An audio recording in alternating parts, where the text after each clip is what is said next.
भाजपा की सरकार है और हाल ही में कुछ निगमों के चुनाव हुए हैं जो पूरे के पूरे भाजपा के फेवर में आए। पूरे 10 निगम में महापौर भाजपा के बने हैं।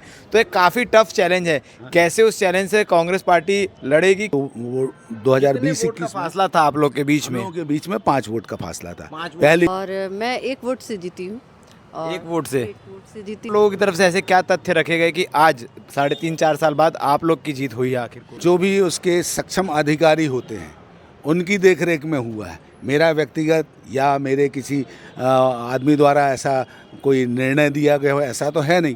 कि अगले साल चुनाव हैं तो क्या वार्ड वासी अभय सोनी से या कांग्रेस पार्टी से खुश हैं? अभी बनाया और परेशान 1 साल किया। बाद फिर चुनाव है, क्या फिर से तैयारी है इस बार साधना सिंह? बिल्कुल आवाज जब मतगणना हो रही थी तब आपत्ति दर्ज नहीं की गई थी, वो बाद में सीधा याचिका दायर की गई? हाँ, बाद में उस समय उन्होंने किसी तरह का कोई आपत्ति नहीं, ना कोई किसी तरह का लिखित। वार्ड की क्या स्थिति है अभी? लोग, जनता खुश है वार्ड में? काम कैसे चल रहा है?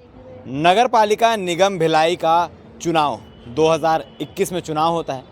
परिणाम आते हैं। परिणाम के बाद कई वार्ड ऐसे हैं जिसके परिणाम में संशय की जाती है, यानी शक जताया जाता है कि भैया फेरबदल हुई है, कुछ तो दाल में काला है।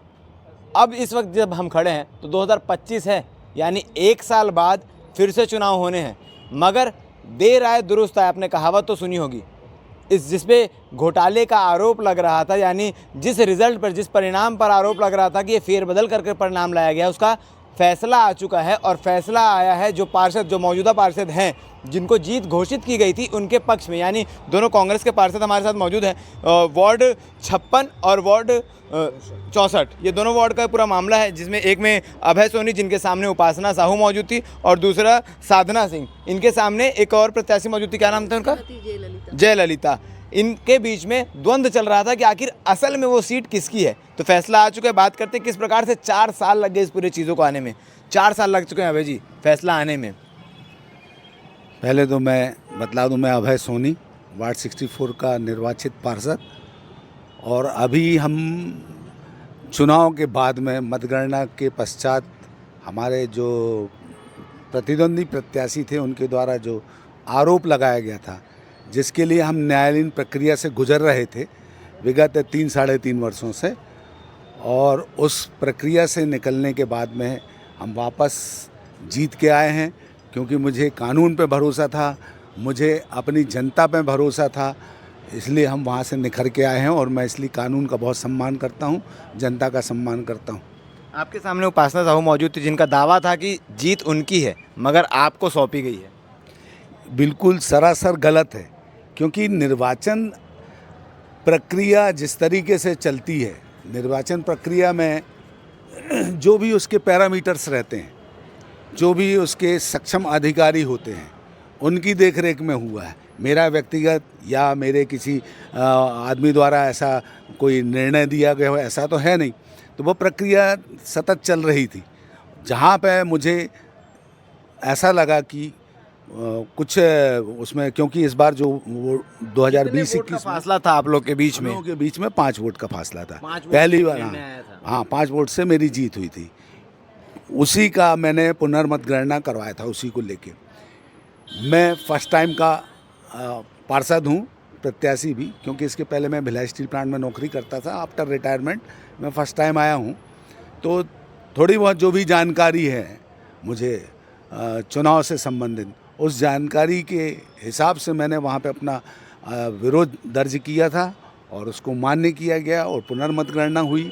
और उसमें सारी चीज़ें सामने खुल के आई, सक्षम अधिकारी के, मुख्य निर्वाचन अधिकारी के साथ। और इसके बाद मुझे विजयी घोषित किया गया। आपके चुनाव परिणाम में कितने वोटों का अंतर आया था? सबसे पहले तो मैं साधना सिंह, वार्ड नंबर 56, सेक्टर 2 की पार्षद हूँ। और मैं 1 वोट से जीती हूँ। 1 वोट से? 1 वोट से जीती हूँ। और इसी में ये जो उनका कहना है कि जिन्होंने जयललिता ने जो याचिका लगाई कि वोटों की गिनती में गड़बड़ी हुई है, ऐसा कुछ हुआ है। ललिता ने जो याचिका लगाई कि वोटों की गिनती में गड़बड़ी हुई है, ऐसा कुछ हुआ है। लेकिन जब ये गिनती चल रही थी, टोटल ये निर्वाचन आयोग के सामने, सारे अधिकारियों के सामने हुई थी। अगर कुछ इस तरह का था तो उनको आपत्ति उसी समय दर्ज करनी थी, उसी समय उनको आवाज़। जब मतगणना हो रही थी तब आपत्ति दर्ज नहीं की गई थी, वो बाद में सीधा जनहित याचिका दायर की गई। हाँ, बाद में उस समय उन्होंने किसी तरह का कोई आपत्ति नहीं ना कोई किसी तरह का लिखित प्रमाण दिया। मतलब कहा जाए तो ये जो पूरा प्रकरण है ना सेक्टर 2 का, वो टोटली हमें परेशान करने के लिए और हमें मेंटली हरास करने के लिए गया था, क्योंकि ये सारी याचिका जितनी भी उन्होंने दायर की, जो भी चीज़ें दी, उनके एवज में किसी तरह का कोई सबूत नहीं था, कोई प्रूफ नहीं था उनके पास। आप लोगों की तरफ से ऐसे क्या तथ्य रखे गए कि आज 3.5-4 साल बाद आप लोग की जीत हुई है आखिर कोर्ट में? देखिए, जो चीज़ें चल रही थी, ये जो है चुनाव प्रक्रिया, जनता ने हमें प्रत्यक्ष रूप से प्रत्याशी बनाया, एक तरह से जीत उनकी थी और मुझे न्यायपालिका पर पूरा भरोसा था। और जैसे जैसे न्यायपालिका ने हमें बोला, जैसा जैसा करने को बोला, जिस तरह से, और इसमें हमारे जो वकील हैं कसार भैया, उनका भी योगदान है। उन्होंने जिस चीज़ों पे बोला कि ऐसा करना है वैसा करना है, वो सारी चीज़ें हम लोगों ने अपना पॉइंट यही रखा कि जो भी चीज़ें हुई हैं, भाई अगर आपको दिक्कत है तो आप निर्वाचन अधिकारी से बात कीजिए, हमारा तो कुछ इसमें नहीं था। सारे कुछ लोग वहाँ पे थे, आयुक्त वगैरह सब लोग थे, और उस समय उन्होंने कोई आपत्ति नहीं दर्ज किया, बस सोचा समझा, बस बनाया और परेशान किया। 1 साल बाद फिर चुनाव है, क्या फिर से तैयारी है इस बार साधना? बिल्कुल, आज ये जीत के बाद तो हमारा मनोबल और ऊंचा उठा है और जोश से हम लोग काम करेंगे। ये जो चीज़ें चल रही थी उससे हम लोग मेंटली हैरेस तो हुए थे, लेकिन हमारे काम में किसी तरह का वार्ड की क्या स्थिति है अभी? लोग, जनता खुश है वार्ड में? काम कैसे चल रहा है? काम तो चल रहा है, हमारा काम कहीं से भी नहीं रुका है। और ये जो जीत है हमारी वार्ड वासियों की जीत है, हमारी जनता की जीत है, क्योंकि उन्होंने जिस भरोसे, जिस विश्वास से हमें पार्षद बनाया है, उनका विश्वास जीता है, उनका भरोसा जीता है। उन्होंने सही प्रत्याशी को चुना, इसलिए तो जीत कर हम सामने हैं। आज फिर से मान जाए कि सेम वार्ड से फिर से साधना सिंह दावेदारी करने वाली, तैयारी हो चुकी है? ये मैं नहीं कह सकती, हम लोग पार्टी ने मौका दिया तो जरूर। बिल्कुल बिल्कुल, पार्टी ने मौका दिया तो बिल्कुल पार्टी के लिए मैं समर्पित हूँ। आगे भी रहूँगी, भले पार्षद रहूँ ना रहूँ, लेकिन हमारा जो कांग्रेस परिवार है, एक परिवार की तरह है, परिवार में तो जुड़ी हूँ। परिवार का मुखिया कोई एक ही रहता है, सदस्य सब रहते हैं, उसमें जैसा भी है सब मिलजुल कर काम करते हैं, तो वो काम करें। भाई जी, वार्ड की क्या स्थिति है अभी, क्योंकि अगले साल चुनाव है, तो क्या वार्डवासी अभय सोनी से या कांग्रेस पार्टी से खुश हैं अभी? बिल्कुल, वार्डवासी बहुत खुश हैं, क्योंकि सेक्टर 10 सिविक सेंटर, तो सिविक सेंटर तो लोगों को दिख रहा है, सेक्टर 10 बहुत अभाव में था, लेकिन फर्स्ट टाइम आने के बाद में हमारे विधायक जी का, हमारे कांग्रेस नेतृत्व का बहुत सपोर्ट मिला। हमने वार्ड में कुछ काम कराए जो आज दिखाई देते हैं, जो जनहित के काम हैं।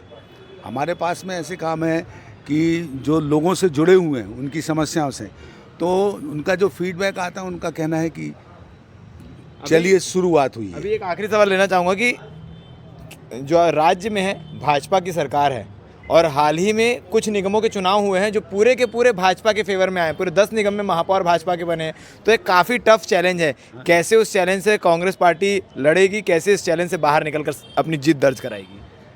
देखिए, हमारी जो नीति है, कांग्रेस की जो नीति है, जो हमारे विधायक जो निर्देशन है, उसी आधार पे हम लोग काम करते हुए इस चुनाव को जीते थे, और वही विश्वास है कि हमारे संगठन की जो शक्ति हमारे साथ में है, उस नेतृत्व के जरिए हम फिर जीतेंगे।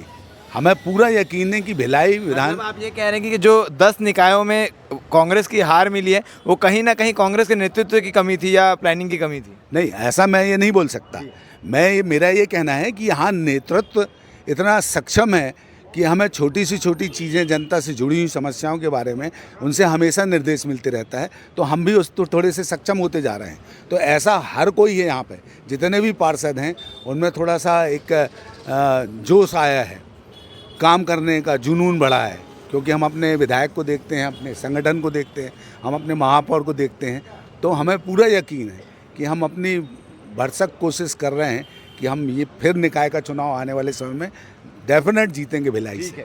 तो चुनावी बिगुल लगभग बज चुका है, क्योंकि अब 1 साल बाद फिर से चुनाव होने हैं नगरीय निकायों के, जिसमें भिलाई निगम, रिसाली निगम और तमाम आसपास के जो निगम हैं वो सब शामिल है, जिसके चुनाव होने हैं। और इससे पहले जो परिणाम आए हैं वो 10 के 10 निकायों में भाजपा के फेवर में परिणाम आए हैं। तो अब एक बड़ा सवाल है कि कांग्रेस उस परिणाम को कैसे झुठलाती है और कैसे फिर से भिलाई नगर निगम में अपनी सत्ता बनाती है। इसमें आपको बता दूं कि लगातार अलग अलग आरोप भी लगेंगे, प्रत्यारोप भी होंगी, तमाम चीज़ें होंगी, तमाम तरीके के हथकंडे अपनाए जाएंगे कि चुनाव जीता जाए। लेकिन उससे पहले हथकंडे होंगे कि भैया किसी भी प्रकार से टिकट पा लिया जाए, क्योंकि भारतीय जनता पार्टी हो या कांग्रेस पार्टी हो, टिकट की होड़ दोनों में ही लगती है और बखूबी लगती है। अलग से अलग सेटिंग लगाए जाते हैं, अलग से अलग व्यवस्थाएं की जाती है कि भैया किसी प्रकार से टिकट मिल जाए फिर हम तो जीत ही जाएंगे। अब क्या कुछ होगा इस चुनाव में, क्या ऊपर नीचे, क्या आगे पीछे, तमाम चीज़ें आपको बी अलर्ट के चैनल में देखने को मिलेगी। चुनावी बिगुल के बजते ही बी अलर्ट भी एहतियात बरतेगा और आप तक सारी सच्ची खबर पहुंचाएगा ताकि आपको अपना सच्चा जनप्रतिनिधि मिल सके। धन्यवाद।